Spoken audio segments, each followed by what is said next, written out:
नमस्कार, आप देख रहे हैं दी कंटाप, आपके साथ मैं हूं आसिफ सिद्दीकी। चिराग पासवान एक बार जहां आशीर्वाद यात्रा निकाल रहे हैं, पूरे बिहार का भ्रमण कर रहे हैं, तो वही उन्हीं की पार्टी, हालांकि उनकी पार्टी हम नहीं बोलेंगे बल्कि चिराग पासवान से अलग गुट जो बन चुका है पशुपति नाथ पारस का, उस गुट में जो वीणा देवी हैं, सांसद हैं, हाजीपुर से, वैशाली से सांसद हैं, उनको संसदीय बोर्ड का अध्यक्ष बनाया गया है। पारस गुट से उनको संसदीय बोर्ड का अध्यक्ष बनाया गया है, जिसको लेकर के पटना में प्रेस कॉन्फ्रेंस का आयोजन किया गया था।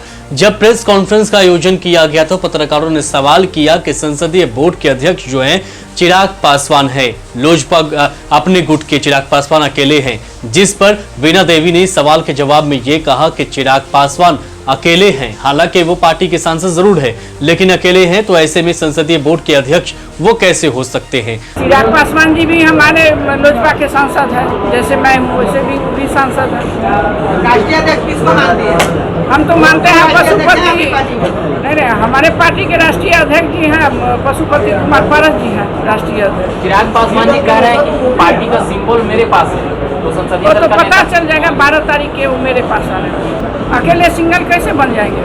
कौन बनाया उनको? तो एक तरह से तल्ख तेवर हम कह सकते हैं कि वीणा देवी ने तल्ख तेवर अपनाया है चिराग पासवान को लेकर के। और बीते कुछ महीनों से अगर देखें तो चिराग पासवान कभी अपने चचा से अलग हो चुके हैं तो कभी अपने भाई से अलग हो चुके हैं, एकदम अलग थलग पड़ गए हैं पिताजी के निधन के बाद, रामविलास पासवान जी के निधन के बाद। हालांकि आपको बता दें कि चिराग पासवान को ये उम्मीद थी कि पशुपति नाथ पारस को मंत्री नहीं बनाया जाएगा, केंद्रीय मंत्री नहीं बनाया जाएगा। भारतीय जनता पार्टी से प्रधानमंत्री मोदी से उनको काफी उम्मीद थी, हालांकि इसको लेकर के उन्होंने अर्जी भी दी थी और अपनी बातें भी रखी थी और संसदीय बोर्ड के अध्यक्ष के तौर पर अपने आप को पेश भी किया था लोकसभा अध्यक्ष के सामने भी, लेकिन उनकी किसी भी बातों को नहीं माना गया और एक के बाद एक चिराग पासवान को झटका मिलता रहा। आपको बता देते हैं कि चुनाव आयोग में चिराग पासवान ने आवेदन दे रखा है कि अपने पार्टी के झंडे को लेकर के और पार्टी के चुनाव चिन्ह को लेकर के उन्होंने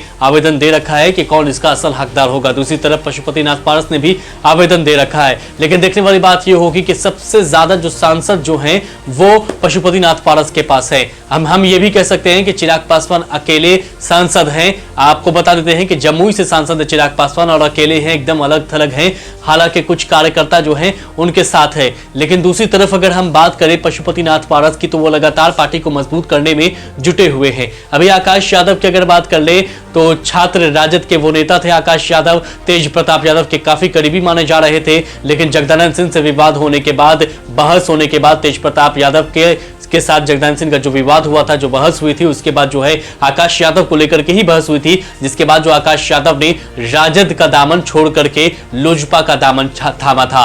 और लोजपा कौन सा लोजपा? तो पशुपति नाथ पारस का लोजपा के दामन थामा था। एक तरह से हम कह सकते हैं कि पशुपति नाथ पारस जो है लोजपा को अपने स्तर से मजबूत करने में जुटे हुए हैं, जो उनके गुट का जो लोजपा बचा हुआ है उसको मजबूत करने में जुटे हुए हैं। और इसी कड़ी की शुरुआत हम कह सकते हैं कि काफी पहले हो चुकी थी, अब जो है इसको और मजबूत किया जा रहा है और इसीलिए संसदीय बोर्ड का अध्यक्ष जो है वीणा देवी को बनाया गया है। हालांकि वीणा देवी ने खुशी जाहिर की है संसदीय बोर्ड के अध्यक्ष बनने के बाद, लेकिन सवाल के जवाब में उन्होंने तल्ख तेवर अपनाया है। अब देखने वाली बात यह होगी कि चिराग पासवान कितना मजबूत रह पाते हैं, क्योंकि वो लगातार जो है आशीर्वाद यात्रा निकाल रहे हैं, बिहार के तमाम जगहों का भ्रमण कर रहे हैं, लोगों से आशीर्वाद दे रहे हैं और यूं कहें कि एक तरह से सैंपति ले रहे हैं जनता की अपने पिता के देहांत के बाद। देखने वाली बात यह होगी कि चिराग पासवान खुद को कैसे अब संभाल पाते हैं, क्योंकि अभी चुनाव में काफी वक्त है, लेकिन चिराग पासवान ने तैयारी जो है अभी से ही शुरू कर दी है।